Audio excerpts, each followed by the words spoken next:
runga I ētahi panonitanga ki te ture whakahaere rawa, ka rereke pai te taha ki ngā tikanga whakae I te maina waro.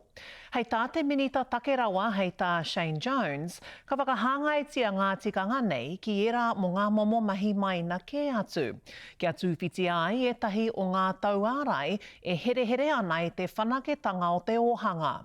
He kōrero e nei e puta ana I te kāwanatanga e takatū nei ki te tāpai ana panonitanga ki te ture whakahaere rawa.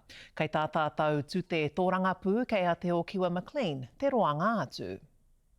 Hei tā minita Shane Jones he turaki I ngā taupā keri waro e hua ke ai ētahi atu ara maina.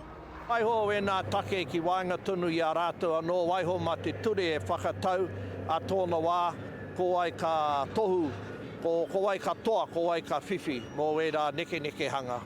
A tērā marama tāpai tia ai ngā tīnitanga ki te ture whakae rawa tai au, a ka panonitia te taumata aro mātai I te wai, o tirā ngā whakahaerenga rauropi anō hoki.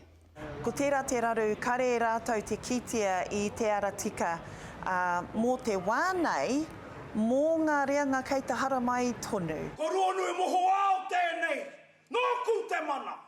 He kaupapaka ko kiritia tonutia e te minita hakua te putanga o te ihu o ngā tirua nui, I roto I ngā kōti tai ao me te mana rauhi tai ao. They simply cannot justify the investment. Hei tā ngā kākāriki he nui tonu ngā ara e whanake ai te ohanga ki ngā rohe.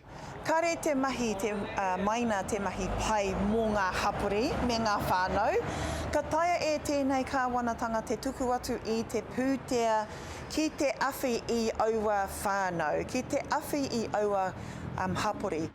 Kau e te kina ngā here I pai here tia e te kāwanatanga o Reipa, arā te whakakore I ngā whakaetanga ki te keri waro ngā whā I te paunga o hakihea hei te tau 2030.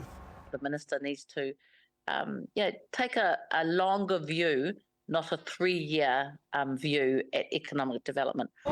This is 11,228 golden brick.